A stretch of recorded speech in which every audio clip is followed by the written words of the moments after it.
Francis Ngannou has made a reputation of shocking the world. Let's take a trip down memory lane and talk about a guy who was coming off of back-to-back losses in the UFC heavyweight division, decided to do a massive comeback and basically conquer the world. Francis Ngannou was a star in the making since his very introduction into the UFC, knocking out guys left and right. The hype train, it was real. Due to his size and power alone, he was fast-tracked straight into the heavyweight championship title picture against Stipe Miocic.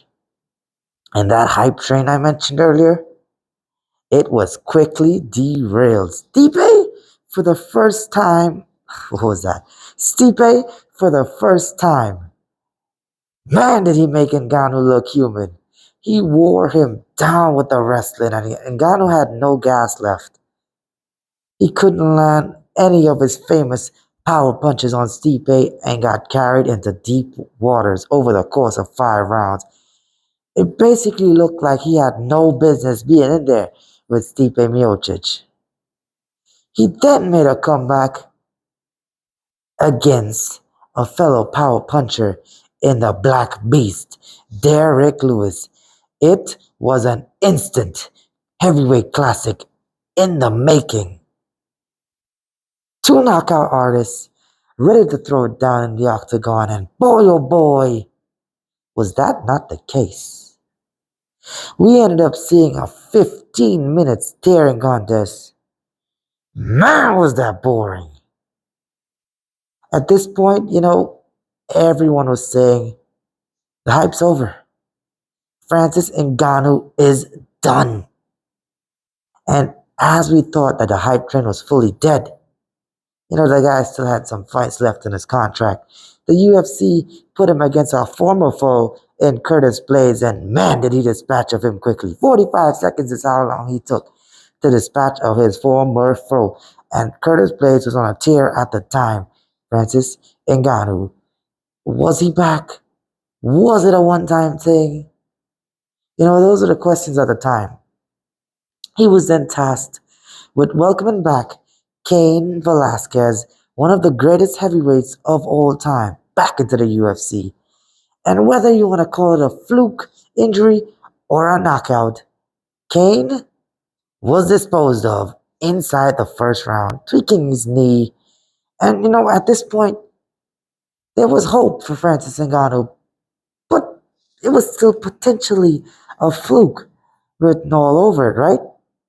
So they decided to match him up against another former champion in Junior Dos Santos. And again, Francis Ngannou annihilated him in 1 minute and 11 seconds.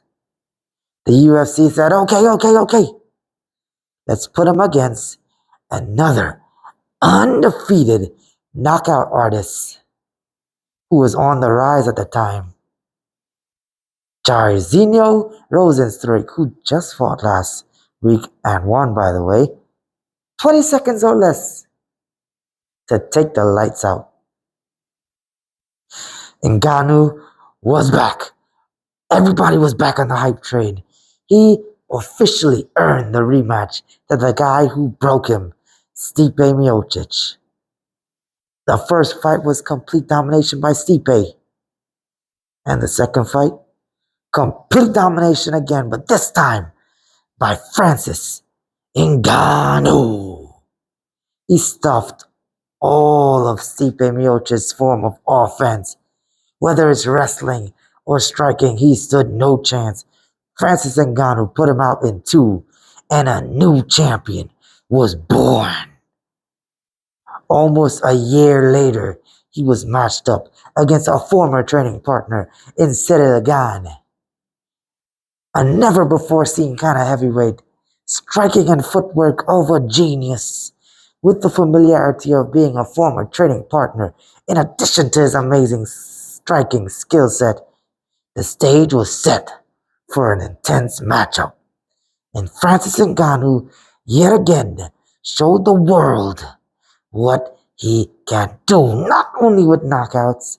He couldn't knock out Cyril Gane. No, no, no. He had to adapt in this fight. He had knee injuries, yes. But he had to adapt and show that the man can wrestle.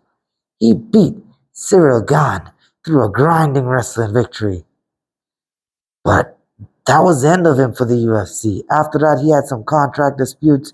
People said that he was fumbling the bag, that his ego was too huge.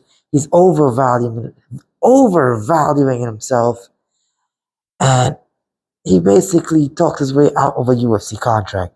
Now, why in the world would any heavyweight champion leave the biggest MMA promotion in the world and go somewhere else?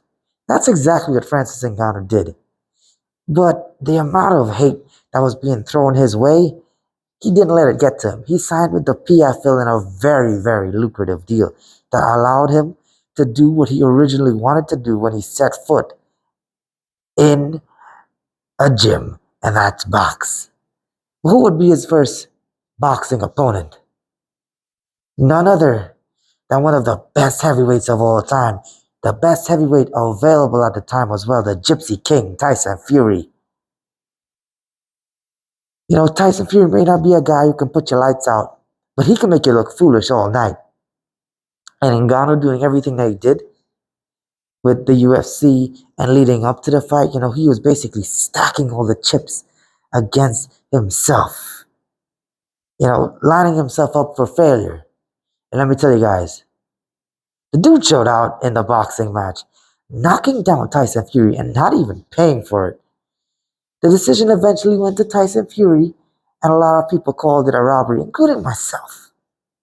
But Ngannou managed to still win while losing. And now, he's the money fight in the heavyweight division of boxing. Champions are chomping at the bit to fight Francis Ngannou, and now he's matched up against Anthony Joshua. I'm going to be posting a video on the analysis and breakdown for that fight later this week, most likely tomorrow or Thursday. Be sure to leave a like, comment what you think about the video down below.